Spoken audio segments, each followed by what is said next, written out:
Assalamualaikum, pada video kali ini saya akan membahas mengenai hukum ketiga Kepler. Tapi sebelumnya di video yang hukum kedua Kepler itu ada sedikit kendala pada HP saya, sehingga pada persamaan yang ini dA sama dengan setengah L dibagi dengan MP massa planet dikali dt dikalikan dt.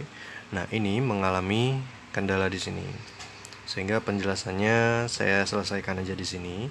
Artinya dari persamaan ini diketahui bahwa ini kan konstan nih. Ini konstan.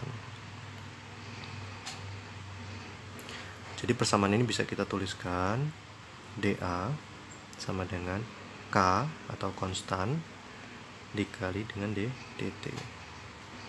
Nah, artinya ada hubungan antara dA dengan dt. dA proporsional berbanding lurus terhadap dt. Atau dalam hal ini kita bisa ambil kesimpulan maka A itu luas, itu berbanding lurus terhadap T. Nah, inilah hukum kedua dari Kepler, di mana untuk waktu yang sama planet akan menyapu luasan yang sama. Terbukti. Oke, kita lanjut ke hukum ketiga.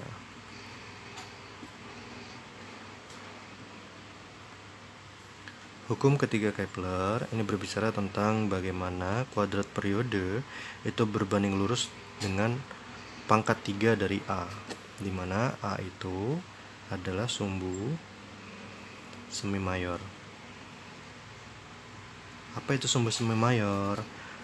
Jadi kalau misalkan ini elips, lintasan planet itu berbentuk elips, dan ini matahari ada di sini, ini dibagi dua. Nah, gitu, dibagi dua, kanan dan kiri sama besarnya, kemudian dibagi dua lagi. Nah, atas dan bawah sama. Jadi ada 4 titik. 1, 2, 3, 4, di mana titik P atau titik O atau titik P itu merupakan titik pusat. Nah, untuk titik ini merupakan titik terdekat planet ke matahari.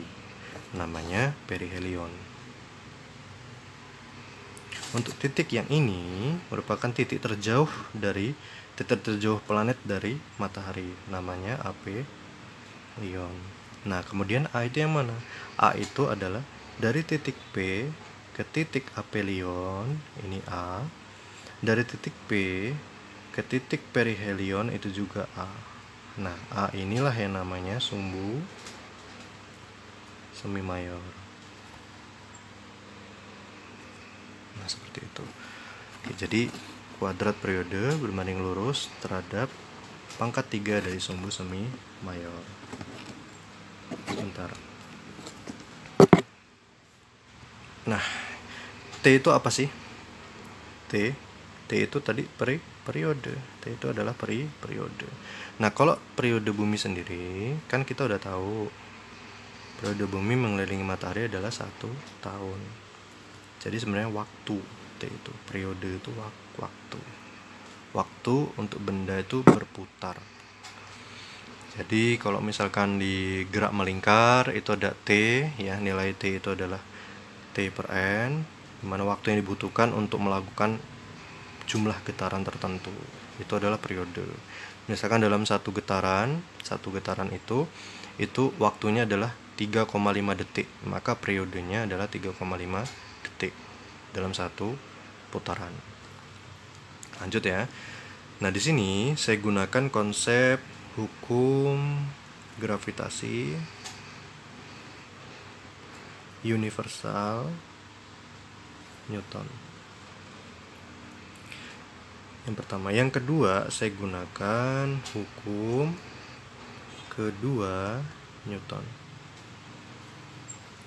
Jadi hukum gravitasi universal Newton dan hukum kedua Newton bisa digunakan sebagai pembuktian dari hukum ketiga Kepler. Hukum gravitasi universal Newton berbunyi Fg sama dengan negatif G m1 m2 dibagi r kuadrat, di mana G gravitasi itu merupakan berbanding lurus nilainya terhadap massa 1 dan massa 2. Massa 1, massa 2 ini massa planet 1 dengan massa planet 2, atau bisa massa planet terhadap massa matahari, ya, antara dua massa gitu, berbanding terbalik tapi berbanding terbalik dengan kuadrat jarak di antara pusat planet. Misalkan gini, ada 2 buah planet. Ada planet 1, ada planet 2. R itu merupakan jarak dari pusat planet 1 ke pusat planet 2, itu adalah R-nya. Semakin jauh R-nya ini, maksudnya semakin besar nilai R-nya, semakin jauh planetnya itu satu dengan yang lain, semakin besar nilai ini, semakin kecil gravitasinya. Tapi semakin dekat, maka nilai Fg ini akan semakin besar. Seperti itu. Nah, negatif di sini mengindikasikan bahwa ada gaya tarik. Dan selalu gaya tarik, nggak ada gaya tolak menolak, kecuali di gaya elektrostatis. Kalau gaya elektrostatis kan kita tahu ada yang namanya gaya tolak menolak dan gaya tarik menarik. Tapi untuk kasus gravitasi selalu gaya tarik, nggak ada gaya tolak menolak. Nah gitu. Kemudian untuk kasus ini, untuk analisis berikutnya ke depannya, saya hilangkan negatif ini, kemudian konsep vektor-vektor, karena saya hanya ingin tahu nilainya saja, besarnya saja. Jadi tanda panah di atas yang mengindikasikan vektor atau tanda negatif ini untuk kedepannya selama video ini berlangsung akan saya hilangkan. Oke, lanjut ya. Di hukum kedua Newton, ini kan hukum pertama. Hukum kedua berbunyi sigma F sama dengan M kali A. Nah, sebentar. Nah, A di sini kalau untuk gerak melingkar, ini kan sebenarnya gerak melingkar ini. Itu merupakan percepatan sentripetal. Di mana nilainya di sini ya. ASP sentripetal itu sama dengan V kuadrat dibagi dengan R. Ini kalau kita mencari besarnya percepatan sentripetal adalah V kuadrat dibagi R. Nah, sehingga persamaan kedua nih, hukum kedua Newton juga bisa kita tuliskan sebagai M dikali V kuadrat dibagi R. Nah, dari dua persamaan ini nanti akan saya hubungkan menjadi satu. Ya, di sini. Nah, ini kan masih ada ruang ya, kita agak ngirit juga. Nah, berarti sigma F ini adalah Fg, karena gaya yang bekerja pada planet yang mengelilingi matahari adalah Fg, resultannya. Jadi sigma F itu adalah Fg. Jadi sigma F sama dengan M kali A yang tadi ya. Sigma F saya ubah menjadi Fg, dan M, ASP ini saya ganti menjadi V kuadrat dibagi dengan R. Oke, nah Fg ini kan nilainya G M1 M2 dibagi dengan R kuadrat sama dengan M V kuadrat per R. Ingat, negatif ada vektor-vektor itu saya hapus saja karena saya mau tahu nilainya. Nanti kan ujung-ujungnya juga tahu juga adalah T dengan A, nilai T dengan nilai A ini sebanding atau tidak. Kita buktikan di sini. Oke, M1 M2 kita ganti ya. Misalkan ini M1-nya adalah massa planet, M keduanya adalah massa matahari. Nah, lalu M yang di sini apa? Nih, M ini apa? Nah, yang punya kecepatan yang bergerak siapa? Maksudnya yang bergerak yang punya percepatan sentripetal itu siapa? Kan planet. Ya kan? Mataharinya diem, walaupun ketika nanti ada planet lain mungkin ya, misalkan. Jadi gini, saya gambarkan di bawah aja ya. Nah, berarti nggak cukup nih kertasnya nanti. Gampang. Ada nanti kertas lagi. Nah, ini di sini, ini misalkan matahari saya ambil di tengah. Kemudian ini planet. Ini loh maksud saya. Nah, jadi Fg itu ngarahnya ke bawah. Ini Fg. Dan ini sebenarnya vektor. Di sini nggak saya tuliskan. Nanti terlalu banyak simbol-simbol. Intinya kan nanti ke sini. Nah, kemudian percepatan sentripetal juga arahnya ke pusat. ASP, dan juga vektor. Nah, ini yang saya maksud. Jadi ketika planet itu mengelilingi matahari itu, nilai Fg dan ASP selalu ke pusat ngarahnya. Ketika di sini, maka ya ke pusat juga. Nah, ini Fg-nya di sini, ASP-nya di sini. Ketika ada di sini, ke pusat. Nah, ke pusat, selalu ke pusat, selalu ke pusat. Ini Fg-nya di sini. Percepatan sentripetalnya selalu ke pusat. Nah, seperti itu. Lanjut ya dari sini ya. Berarti M1 saya ganti masa planet, M2 saya ganti masa matahari, atau sebaliknya terserah. Masa matahari karena masa MM gini ya. Kan M banyak bener M ya. Matahari M di sini saya ganti MS saja. Sun kan matahari juga, SUN ini kan matahari. Jadi MS ini masa matahari. Jadi G persamaan ini saya ubah menjadi MP masa planet, M1 masa planet kali MS masa matahari dibagi dengan R kuadrat sama dengan MP karena planet yang bergerak mengelilingi matahari dikali dengan V kuadrat dibagi dengan R. Nah, jadi ini. Apa yang bisa kita olah dari persamaan ini? Pertama, MP-nya bisa kita coret. R yang di sini saya coret 1, di sini kan ada 2, saya coret. Masih sisa 1. Sehingga persamaan ini menjadi oke, terpotong lagi karena ruang penyimpanan hampir habis. Jadi saya lanjut di sini. MS dibagi dengan ini kan MP tadi coret ya, yang R yang sini hilang 1, di sini ada 2. Nggak hilang 1, tapi masih ada 1 lagi. Maka di sini masih ada R-nya. Masih ada R-nya 1. Kemudian ini V kuadrat. Dah. Jadi persamaan ini bisa jadi sesederhana ini kan gitu. Saya ambil ini persamaan ketiga gitu ya. Karena ini persamaan 1, ini persamaan 2, ini persamaan 3. Persamaan 3 ini nanti akan saya olah lagi di kertas yang lain.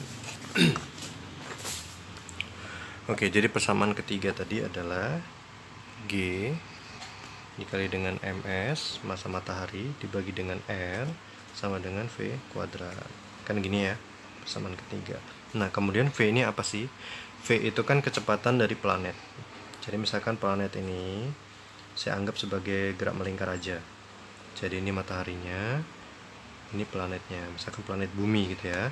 Nah, ketika planet ini bergerak memiliki kecepatan dari sini ke sini, itu berapa jarak yang ditempuh?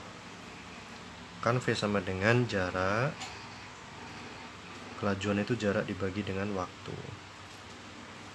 Jadi berapa jarak yang ditempuh untuk planet ini melaju dari titik awal hingga ke titik awal lagi?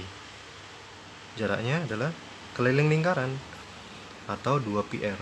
Jadi G MS dibagi dengan R sama dengan ini kuadrat ya nanti ya, 2πr keliling lingkaran dibagi dengan waktu. Waktunya adalah periodenya. Misalkan kalau bumi 1 tahun gitu, jadi dibagi dengan periodenya. Nah, inilah V nya, keliling lingkaran dibagi dengan waktu.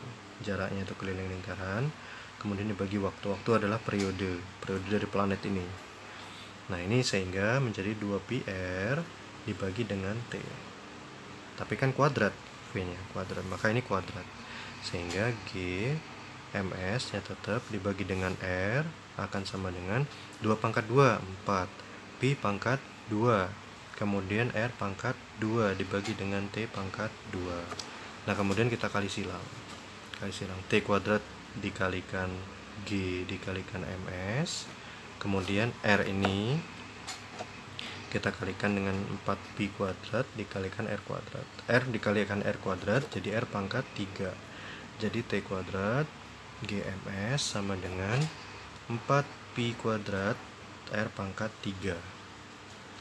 Kalau saya pindah lagi menjadi T kuadrat sama dengan 4pi kuadrat dibagi dengan GMS masa matahari dikalikan dengan R pangkat 3.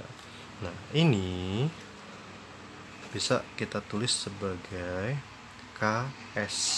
Ini adalah yang lingkaran ini adalah KS dikali R pangkat 3, di mana KS itu adalah konstanta Kepler.